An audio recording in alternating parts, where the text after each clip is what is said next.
السلام عليكم، مرحبا بكم معايا مره جديده في قناه ديالي تيتا وورد. اليوم ان شاء الله غنحضروا كيش بلا داند ولا زيبينار بلا بات بريزي. لهاد الوصفه ان شاء الله غنحتاجوا 3.5 ديال فورس، معلقه ديال الملحه ومعلقه ديال السكر، صفر بيضه، 80 غرام د الزبده وجوج معلقات ديال الماء كبار. غناخدو فورس ديالنا، غنزيدو المليحه والسكر، وغنزيدو 80 غرام ديال الزبده، ونبداو نبسبسو بالصبيعات ديالنا على الطريقه بحال غنصوبو الحرشه باش نحصلوا على اون بات بغيزي.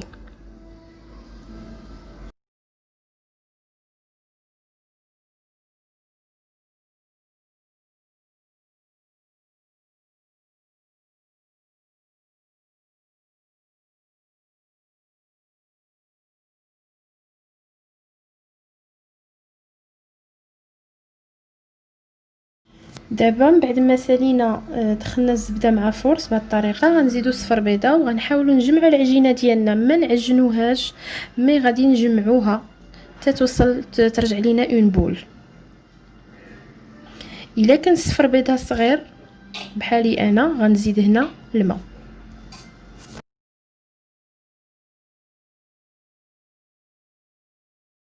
دونك هانتوما كما كتشوفوا ما قدنيش صفر بيضه حيت صغير، غنزيد داك جوج معلقات ديال الماء كافيين باش يجمعوا ليا العجين ديالي بلا ما نعجنها.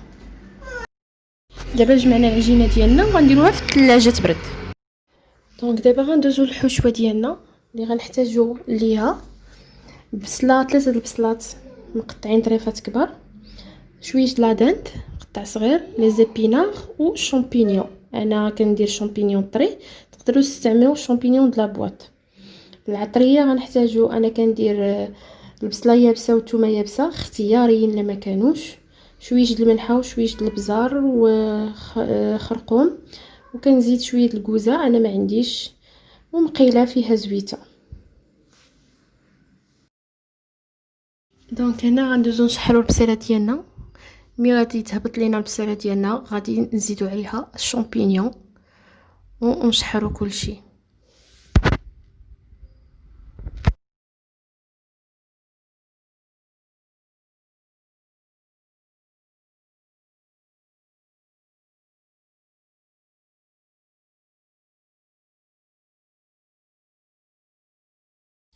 من بعد ما شحرنا البصيله مع الشامبينيون غنزيدو عليهم لا دانت،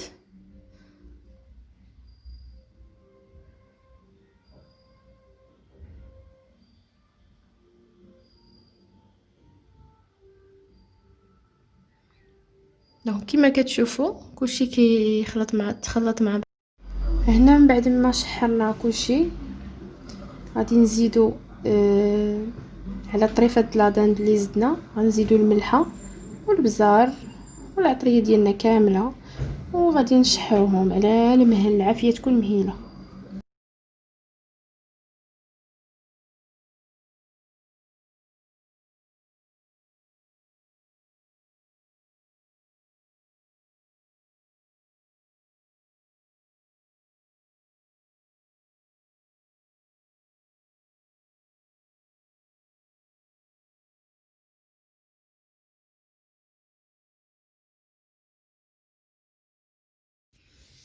دابا من بعد ما شحرنا كلشي غادي ندوزو ونديرو لي زيبينار. وسمحوا لي بالنسبه للعطريه غديروها في المرحله فاش غتزيدوا لا دانت، غديروا العطريه ديالكم. ندوزو دابا التروازيام ايطاب اللي هي اباريا كيش. دونك هنا تقدروا تحتاجوا 3 ديال الحوايج: يا اما دانون مسوس، يا اما لا كريم في لا بواط، يا اما هذه الكرتونه اللي كتصلح لا كريم ديال لا باتيسري اولا الكويسون. داكوغ، دونك انا غنستعمل هذه لا بواط اللي نكتفي بها، غنستعملها. دانون مسوس كيعطي نفس المفعول. وغادي نحتاجو 4 البيضات، وكاس ديال الحليب، واحد 2 معالق ديال الصوجه، وشويه د الملحه وشويه د البزار.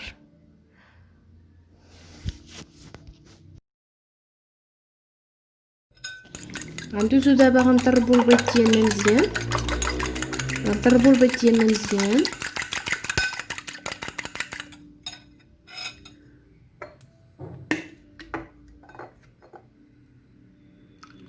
وغنزيدو عليه داك معلقه حتى 2 ديال الصوجه، غنزيدو عليه كاس ديال الحليب ونطرب كلشي.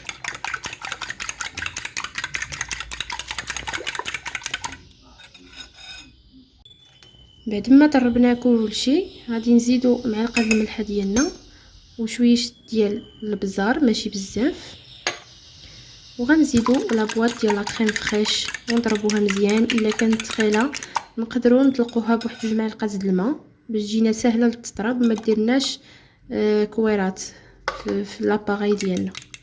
ونطرب كلشي. نقدر نستعمل ندير هادشي كامل في الميكسور، ونقدر نستعمل الباتور.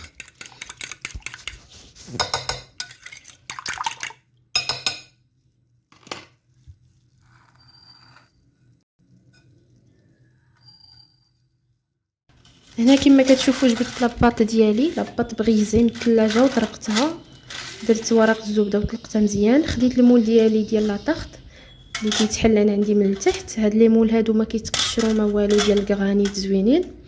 وغادي نقلب داك البابيي على المول باش ندخلها في المول ديالي كما كتشوفوا بهذه الطريقه هذه. على حسب الديامتر ديال المول كنطلقها على حسب الديامتر، ما تكونش غليظه وما تكونش رقيقه بزاف.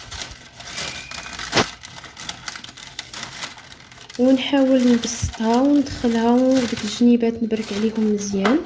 صدقوني هاد لاباط هادي راه ما كتهبطش في لو فوغ، راه السر ديالها انها الزبده خصها تدخل مزيان في الطحين باش ما ندخلوها الفران طيب مزيان. دونك ها هي دي لاباط ديالي درتها في لو مول ودرتها الفوغشيت قبتها مزيان. دابا غندير الحشوه. الناس اللي عاد بداو كيصوبوا لاباط بغيزي من الاحسن ما يديروها في لو مول، يديروها في الفريغو تقبط راسها، عاد يدخلوها لو فوغ. في هاد الاثناء انا شعلت الفران على 180 درجه الفوق والتحت. دابا غادي نزيد لاباريا كيشمل الفوق، نديرها بطريقه متساويه. تقدروا ديروا دو فروماج كما كان عندكم، الموتزاريلا شيدار اولا فروماج روز ولا بلو، المهم اللي كان موجود.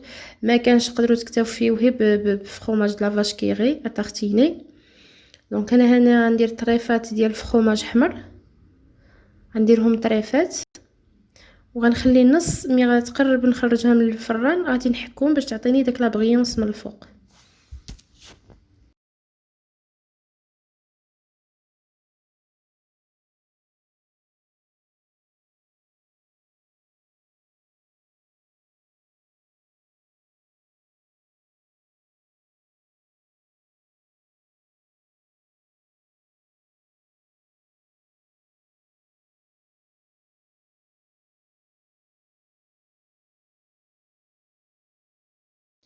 دونك هنا ساليت غندخلها لو فور ديالي اللي ديجا مسخن ونساينو نشوفوا الشكل النهائي ديالها.